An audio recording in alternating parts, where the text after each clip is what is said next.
Hello ಎಲ್ರಿಗೂ ನಮಸ್ಕಾರ. Welcome back to Bhagya creation. ಯಾರ್ಯಾರಾಗೆ ನಮ್ಮ ಚಾನಲ್ ನೋಡ್ತಾ ಇದ್ದೀರಾ ದಯವಿಟ್ಟು ಸಬ್ಸ್ಕ್ರೈಬ್ ಮಾಡ್ಕೊಳ್ಳಿ. ನನ್ನ ವಿಡಿಯೋ ಇಷ್ಟ ಆದರೆ ಒಂದು ಲೈಕ್ ಕೊಡಿ. ಇವಾಗ ವರಮಹಾಲಕ್ಷ್ಮಿ ಹಬ್ಬ ಅಲ್ವಾ, ಇವಾಗೆಲ್ಲ ಕರೆದ ತಿಂಡಿ ಪದಾರ್ಥಗಳನ್ನೆಲ್ಲ ಮಾಡಲೇಬೇಕು. ಅಂದರೆ ಕೆಲವರು ಮಾಡ್ತಾರೆ, ಕೆಲವರು ಮಾಡಲ್ಲ. ಆದರೆ ನಾವು ಯಾವಾಗಲೂ ಮಾಡೋದ್ರಿಂದ ಈ ರೀತಿ ಒಂದು ಸಲ ಮಾಡಿಕೊಂಡು ನೋಡಿ ಒಂದು ಸಲ. ಏಕೆಂದರೆ ಒಬ್ಬೊಬ್ಬರು ಒಂದೊಂದು ರೀತಿ ಮಾಡ್ತಾ ಇರ್ತಾರೆ. ನಾನು ಹೇಗೆ ಮಾಡ್ತೀನಿ ಅನ್ನೋದನ್ನು ನಿಮಗೆ ತೋರಿಸ್ಕೊಡ್ತಾ ಇದ್ದೀನಿ. ಇವಾಗ ನಾನು ಮೈದಾ ಹಿಟ್ಟನ್ನು 2 ಬೌಲು ಮೈದಾ ಹಿಟ್ಟು ಹಾಕ್ಕೊಂಡಿದ್ದೆ. ಅದಕ್ಕೆ ಅದರ ಅರ್ಧ ಬೌಲಷ್ಟು ಚಿರೋಟಿ ರವೆ ಮತ್ತು ಸ್ವಲ್ಪ ಉಪ್ಪು. ಏಕೆಂದರೆ ಸ್ವೀಟ್ಗೆ ಸ್ವಲ್ಪ ಉಪ್ಪನ್ನು ಹಾಕೋದು ಒಂದು ಹಾಗೇ ಮಾಡಬಾರ್ದು ಅಂತ ಹೇಳ್ತಾರೆ ಹಿರಿಯರು. ಹಾಗಾಗಿ ಸ್ವಲ್ಪ ಉಪ್ಪು ಮತ್ತು ಸ್ವಲ್ಪ ಅರಿಶಿನ ಪುಡಿ ಹಾಕ್ಬಿಟ್ಟು ಎಲ್ಲ ಮಿಕ್ಸ್ ಮಾಡಿ, ಇಲ್ಲಿ ನಮಗೆ ಕ್ರಿಸ್ಪಿಯಾಗಿ ಬರಬೇಕು. ಕರ್ಜಿಕಾಯಿ ಮಾಡ್ತಾ ಇರೋದ್ರಿಂದ ಕ್ರಿಸ್ಪಿಯಾಗಿ ಬರಬೇಕು. ಮತ್ತು ತುಂಬ ಜಾಸ್ತಿ ಎಣ್ಣೆ ಹಾಕ್ಬಿಟ್ರೂ ತುಂಬ ಮೆತ್ತಗಾಗ್ಬಿಡುತ್ತೆ. ಹಾಗಾಗಿ ಒಂದು ಎರಡರಿಂದ ಅಂದರೆ ನಾವು ಕ್ವಾಂಟಿಟಿ ಎಷ್ಟು ತೊಗೊಂಡಿರ್ತೀವಿ ನೋಡಿಕೊಂಡು ಒಂದು 2ರಿಂದ 3 ಟೇಬಲ್ ಸ್ಪೂನಷ್ಟು ನಾನಿಲ್ಲಿ ಎಣ್ಣೆನ ಚೆನ್ನಾಗಿ ಕಾಯಿಸ್ಬಿಟ್ಟು ಹಾಕಿ ಅದನ್ನು ಚೆನ್ನಾಗೆಲ್ಲ ಮಿಕ್ಸ್ ಮಾಡಿಬಿಟ್ಟು, ಇವಾಗ ಸ್ವಲ್ಪ ಸ್ವಲ್ಪ ನೀರನ್ನು ಹಾಕ್ಕೊಂಡು ನಾವು ಚಪಾತಿ ಹಿಟ್ಟಿನ ಅದಕ್ಕಿಂತ ಇನ್ನೊಂದು ಚೂರು ತೆಳ್ಳಗೆ ಕಲಿಸ್ಕೋಬೇಕಾಗುತ್ತೆ. ಯಾಕೆ ಅಂದರೆ ನಾವು ಮಾಡ್ತಾ ಇದು ಹಿಟ್ಟು ಗಟ್ಟಿಯಾಗೋ ಚಾನ್ಸಸ್ಸು.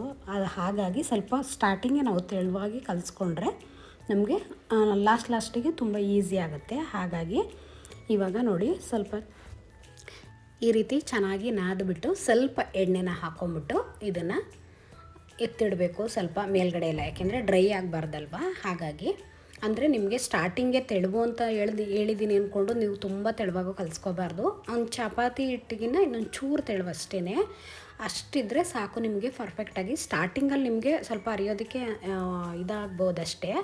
ಆಮೇಲೆ ನಿಮಗೆ ಕನ್ಫರ್ಮ್ ಬಂದುಬಿಡುತ್ತೆ ಕರೆಕ್ಟಾಗಿದೆ ಅಂತ. ಇವಾಗ ನೋಡಿ, ಇದನ್ನು ಹಿಟ್ಟನ್ನು ಕಲಸಿ ನಾನು ರೆಡಿ ಮಾಡಿ ಎತ್ತಿಟ್ಕೊಂಡಿದ್ದೀನಿ. ಈಗ ಅದಕ್ಕೆ ತುಂಬೋದಕ್ಕೆ ಹೂರಣನ ರೆಡಿ ಮಾಡ್ಕೋಬೇಕಲ್ವ ಕರ್ಜಿಕಾಯಿಗೆ. ಅದಕ್ಕೆ ನಾನಿಲ್ಲಿ ಗ್ಯಾಸ್ ಹಚ್ಚಿ ಒಂದು ಬಾಣಲಿನ ಇಟ್ಕೊಂಡು ಒಂದು ದೊಡ್ಡ ಬೌಲಲ್ಲಿ ಕಡಲೆ ಬೀಜ ಹಾಕ್ಕೋತಾ ಇದ್ದೀನಿ.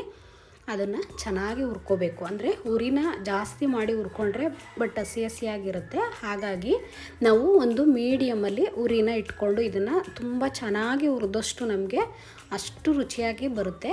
ಮತ್ತು ನಾವು ಈ ದೇವರಿಗೆ ಅಂತ ಮಾಡುವಾಗಂತೂ ಅದು ನಾವು ಹೇಗಾದರೂ ಮಾಡಲಿ ದೇವ್ರಿಗೆ ಅಷ್ಟು ಪರ್ಫೆಕ್ಟಾಗಿ ಬಂದುಬಿಡುತ್ತೆ, ತುಂಬ ಚೆನ್ನಾಗೂ ಇರುತ್ತೆ. ಮತ್ತು ಇವಾಗ ಅದನ್ನು ಒಂದು ಪ್ಲೇಟ್ಗೆ ತಣ್ಣಗಾಗೋದಕ್ಕೆ ಎತ್ತಿಟ್ಕೊಂಡಿದ್ದೀನಿ. ಅದು ಸಿಪ್ಪೆ ಎಲ್ಲ ಎತ್ಕೋಬೇಕಲ್ವ. ಹಾಗಾಗಿ ಈಗ ಇದರಲ್ಲಿ ನಾನು ಆ ಬೌಲಲ್ಲಿ 2 ಬೌಲು ನಾನು ಕಡಲೆ ಬೀಜ ತೊಗೊಂಡ್ರೆ 1/4 ಬೌಲಷ್ಟು ಕಡಲೆ, ಜಾಸ್ತಿ ಹಾಕ್ಕೋಬಾರ್ದು. ಕೆಲವ್ರಿಗೆ ಬರೀ ಕಡಲೆ ಕೊಬ್ಬರಿ ಸಕ್ಕರೆ ಹಾಕಿ ಮಾಡ್ತಾರೆ, ಕೆಲವರು ಬರೀ ಕೊಬ್ಬರಿ ಸಕ್ಕರೆ ಹಾಕಿ ಮಾಡ್ತಾರೆ. ನೀವು ಆ ರೀತಿ ಮಾಡೋ ಬದಲು ಈ ರೀತಿ ಒಂದು ಸಲ ಮಾಡಿ ನೀವು ಪದೇ ಇದೇ ಕರ್ಜಿಕಾಯಿ ಮಾಡಿಕೊಂಡು ತಿಂತೀರಾ, ಅಷ್ಟು ರುಚಿಯಾಗಿರುತ್ತೆ. ಮತ್ತು ದೇವರಿಗೆ ಅಂತ ಮಾಡುವಾಗ ನಾವು ಇಂಗ್ರೀಡಿಯೆಂಟ್ಸ್ನ ಒಳ್ಳೊಳ್ಳೆದನ್ನೇ ಹಾಕಿ ನಾವು ಮಾಡಬೇಕು. ಆವಾಗಲೇ ನಮಗೆ ಒಂಥರ ಮನಸ್ಸಿಗೆ ತೃಪ್ತಿನೂ ಆಗುತ್ತೆ, ದೇವ್ರಿಗೂ ಅಷ್ಟೇ. ಇಲ್ಲಿ ಒಂದು 100 ಗ್ರಾಮಷ್ಟು ಕರಿ ಎಳ್ಳನ್ನು ಹಾಕೋತಾ ಇದ್ದೀನಿ.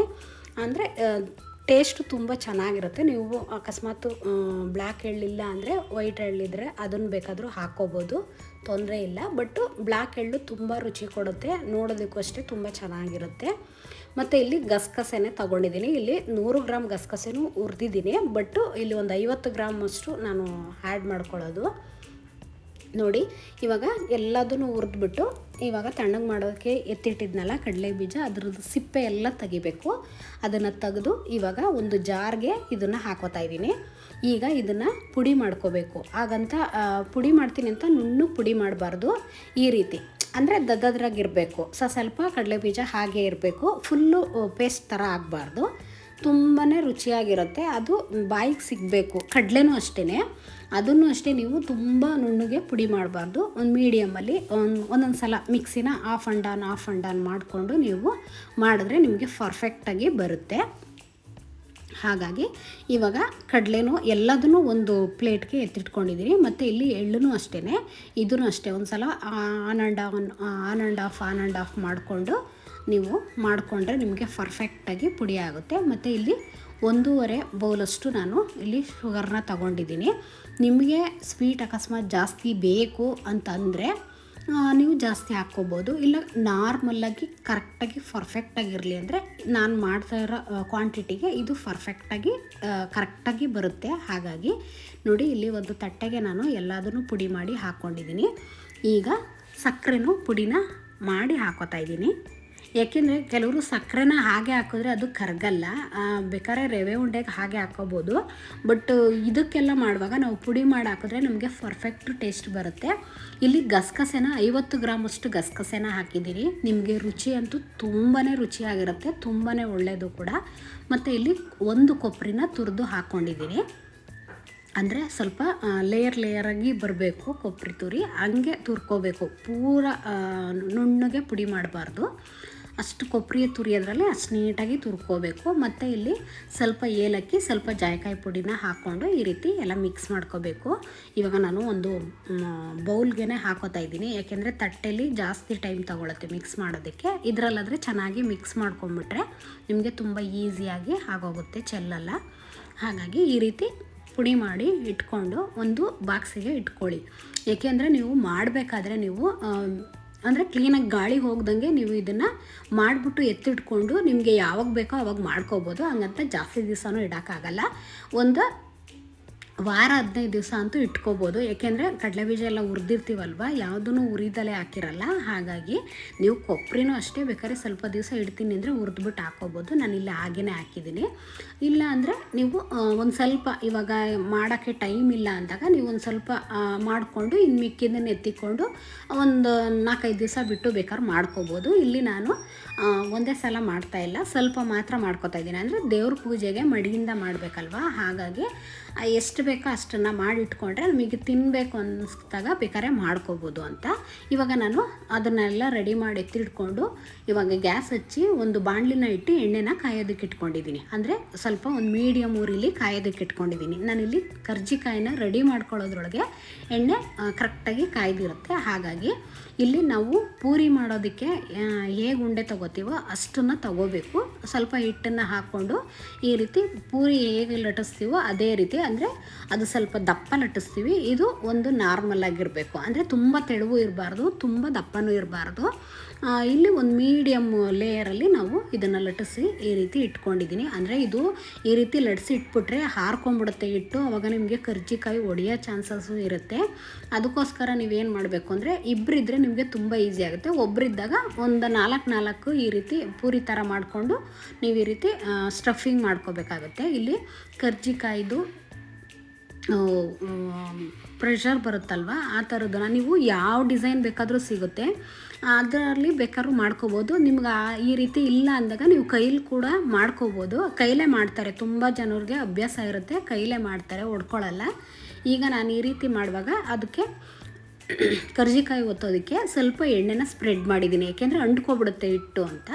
ಅಂದರೆ ಸ್ವಲ್ಪ ಲೈಟಾಗಿ ಎಣ್ಣೆನ ಸ್ಪ್ರೆಡ್ ಮಾಡಿ ಅದಕ್ಕೆ ಒಂದು ಪೂರಿನ ಹಾಕಿ ಅದಕ್ಕೆ ಒಂದು 2 ಸ್ಪೂನು, ಅಂದರೆ ಎಷ್ಟಾಗುತ್ತೋ ಅಷ್ಟು ಸಾಧ್ಯವಾದಷ್ಟು, ತುಂಬಾ ತುಂಬಿಟ್ರೆ ಒಡೆದೋಗ್ಬಿಡುತ್ತೆ. ಹಾಗಾಗಿ ಇವಾಗ ನೋಡಿ ಅದನ್ನು ಅಂದರೆ ಸುತ್ತಲೂ ಸ್ವಲ್ಪ ಡ್ರೈ ಆಗಿರಿ ಕ್ಲೀನಾಗಿ ಅಂಟ್ಕೋಬೇಕಲ್ವ ಒಳಗಡೆ, ಅದಕ್ಕೆ ಸ್ವಲ್ಪ ಒಳಗಡೆ ನಾನು ಎಣ್ಣೆನ ಸ್ಪ್ರೆಡ್ ಮಾಡಿಬಿಟ್ಟು ಈ ರೀತಿ ಚೆನ್ನಾಗಿ ಸ್ವಲ್ಪ ಪ್ರೆಸ್ ಮಾಡಿ. ಅತಿ ಪ್ರೆಸ್ ಮಾಡಿದ್ರೂ ನಿಮಗೆ ಅದು ಅಂಟ್ಕೊಂಡ್ಬಿಡುತ್ತೆ ಅದು ಕರ್ಜಿಕಾಯಿ ಒತ್ತೋದಕ್ಕೆ.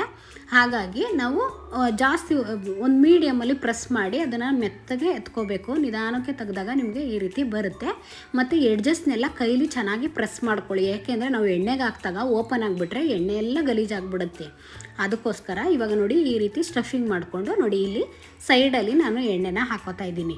ಏಕೆಂದರೆ ಹಿಟ್ಟು ಸ್ವಲ್ಪ ಹಾರ್ಕೊಂಡ್ಬಿಡುತ್ತೆ. ನಾವೀಗ ಈ ರೀತಿ ನಾವು ಪೂರಿ ಲಟ್ಟಿಸಿ ಹಾರಾಕ್ದಾಗ ಸ್ವಲ್ಪ ಒಣಗ್ದಂಗೆ ಇರುತ್ತಲ್ವ, ಆವಾಗ ಅಂಟ್ಕೊಳ್ಳಲ್ಲ, ಬಿಟ್ಕೊಂಡ್ಬಿಡುತ್ತೆ. ಅದಕ್ಕೋಸ್ಕರ ನಾನಿಲ್ಲಿ ಆ ಎಣ್ಣೆನ ಹಾಕ್ಬಿಟ್ಟು ಈ ರೀತಿ ಪ್ರೆಸ್ ಮಾಡ್ತೀನಿ. ನೋಡಿ ಮೇಲ್ಗಡೆ ಏನು ಹಿಟ್ಟು ಎಕ್ಸ್ಟ್ರಾ ಬರುತ್ತಾ ಅದನ್ನು ಎತ್ಕೋಬೇಕು. ಅದು ಸ್ವಲ್ಪ ಗಟ್ಟಿ ಆಗ್ತಾ ಹೋಗುತ್ತೆ. ನಾವೀಗ ಹೊಸ ಹಿಟ್ಟು ಮಾಡಿರ್ತೀವಲ್ವ, ಅದು ಎತ್ತಿ ಗಟ್ಟಿಯಾಗಿ ಹೋಗ್ಬಿಡುತ್ತೆ, ಹಸಿಟ್ಟು ಹಾಕ್ಕೊಂಡು ಅರ್ದಿರ್ತೀವಲ್ವ. ಹಾಗಾಗಿ ನೋಡಿ ಈ ರೀತಿ ಸೈಡೆಲ್ಲ ಎಡ್ಜಸ್ಟ್ನ ಇದು ಮಾಡಿ ಈ ರೀತಿ ಪ್ರೆಸ್ ಮಾಡ್ಕೊಳ್ಳಿ. ಆವಾಗ ನಿಮಗೆ ಎಣ್ಣೆಗೆ ಹಾಕಿದಾಗ ಇದೇ ಶೇಪ್ ಇರುತ್ತೆ. ಇಲ್ಲಾಂದರೆ ಏನಾಗುತ್ತೆ ಅಂದರೆ ನಾವು ಎಣ್ಣೆ ಕಾಯಿಸಿ ಅಂದರೆ ಸ್ವಲ್ಪ ಉಬ್ಬುತ್ತೆ ಎಣ್ಣೆ ಕಾಯಿಸಿದಾಗ, ಮತ್ತು ಕ್ರಿಸ್ಪಿನೆಸ್ಸು ಇರುತ್ತಲ್ವ, ಅದೇನಾಗುತ್ತೆ ಒಂದೇ ಕಡೆ ಬೇಯುತ್ತೆ, ಉಲ್ಟಾಗಿ ಅದೇ ದಬಾಕೊಂಡ್ಬಿಡುತ್ತಲ್ಲ, ಆಗ ಒಂದೇ ಕಡೆ ಬೆಂದ್ಬಿಡುತ್ತೆ. ಅದಕ್ಕೋಸ್ಕರ ಈ ರೀತಿ 2 ಕೈಲೂ ಕ್ಲೀನಾಗಿ ಪ್ರೆಸ್ ಮಾಡಿಕೊಂಡು ಈ ರೀತಿ ಒಂದು ಮೀಡಿಯಮ್ಮಲ್ಲಿ ಎಣ್ಣೆ ಕಾಯ್ದಿರಬೇಕು. ಅಂದರೆ ಓವರ್ ಕಾಯ್ದರೆ ಬೇಗ ಸೀದೋಗ್ಬಿಡುತ್ತೆ. ಅದಕ್ಕೋಸ್ಕರ ಮೀಡಿಯಮಲ್ಲಿ ಕಾಯ್ದಿರಬೇಕು.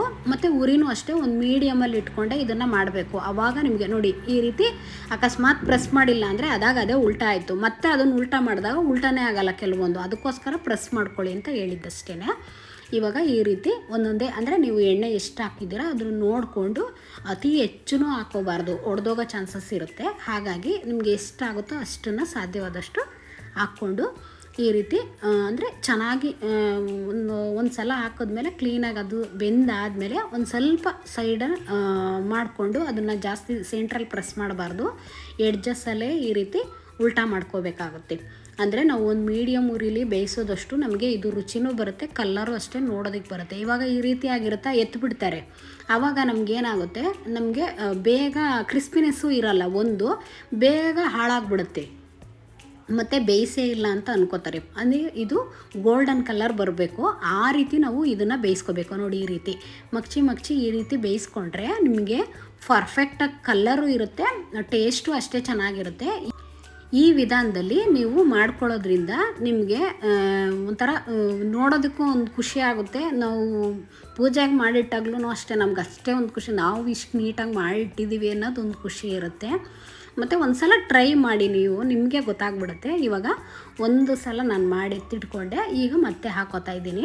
ನಿಮಗೆ ಇಬ್ಬರಿದ್ರಂತೂ ಈ ಕರ್ಜಿಕಾಯಿ ಮಾಡುವಾಗ ಇಬ್ಬರಿದ್ರಂತೂ ತುಂಬಾ ಬೇಗ ಆಗೋಗ್ಬಿಡುತ್ತೆ.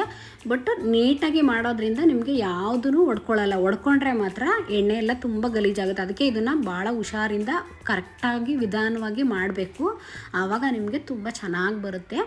ನೀವು ಒಂದು ಸಲ ಈ ರೀತಿ ಟ್ರೈ ಮಾಡಿ. ಇವಾಗ ಹೇಗಿದ್ದರೂ ಹಬ್ಬ ಅಲ್ವಾ, ಎಲ್ಲರೂ ಮಾಡಲೇಬೇಕು ಅಂತಿರ್ತಾರೆ. ಈ ವಿಧಾನದಲ್ಲಿ ನಾನು ಕೊಟ್ಟಿರೋ ವಿಧಾನದಲ್ಲಿ ಒಂದು ಸಲ ಒಮ್ಮೆ ಟ್ರೈ ಮಾಡಿ ಹೇಗಿದೆ ಅಂತ ನನಗೆ ಹೇಳಿ. ಹೀಗೆ ಹಬ್ಬಕ್ಕೆ ವೆರೈಟಿ ಮಾಡಿ.